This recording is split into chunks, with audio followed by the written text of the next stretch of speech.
नमस्कार, जय खानदे, जय महाराष्ट्र। सर्व मित्रांचं स्वागत करतो मी श्रीराम देश।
सर क्लियर है।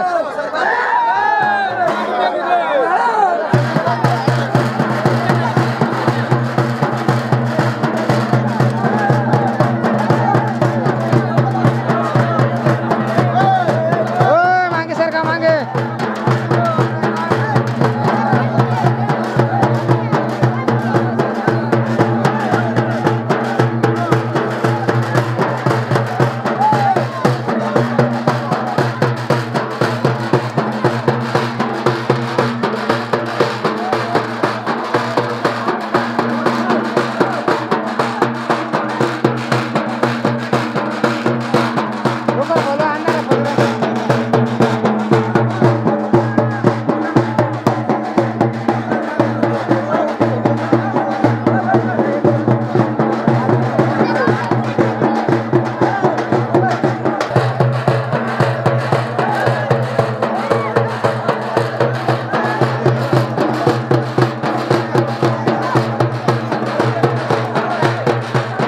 मंडळी, तावर पहलवान मालेगाव विरुद्ध विशाल उडाडे ही कुस्तीला 2.5 मिनिटं झाली आणि शेवटची मानाची कुस्ती लावण्यात आली। मित्रांनो, ऋतिक राजपूत धुळे विरुद्ध परवीन पहलवान खेडी खेडगाव यांच्यामध्ये कुस्ती सुरू करण्यात आली। मित्रांनो, कारण कुस्ती मैदानामध्ये अंधार होत आला आणि शेवटची मानाची कुस्ती सुरू झाली आणि आपला कॅमेरा मानाची कुस्तीवरती फिरला आणि विशाल उडाडे आणि तावर पहलवानची कुस्ती अजून 1 मिनिट चालली आणि कुस्तीला बराबरीत सोडण्यात आलं। मित्रांनो, त्यामुळे कुस्तीला आपण पूर्ण आपल्यापर्यंत पोहोचू शकला नाही, पण कुस्तीचा निकाल कुस्ती बराबरीत सोडली। विशाल उडाडे विरुद्ध तावर पहलवान मालेगाव आणि आपल्याला पूर्ण कुस्ती घेऊन आलो। मित्रांनो, ऋतिक राजपूत विरुद्ध परवीन पहलवान खेडे यांची कुस्ती आपण पूर्ण बघितली। मित्रांनो, तर असा अपडेट होता। मित्रांनो, एकाच वेळेला जास्त कुस्त्या मैदानामध्ये एकाच वेळेला जास्त कुस्त्या लावल्याने आपल्याला व्हिडिओ शूटिंग करणं अवघड होऊन जातं। मित्रांनो, तरी पण आपण काहीतरी जुगाड करून आपल्यासाठी व्हिडिओ घेऊन येण्याचा प्रयत्न असतो आपला। मित्रांनो,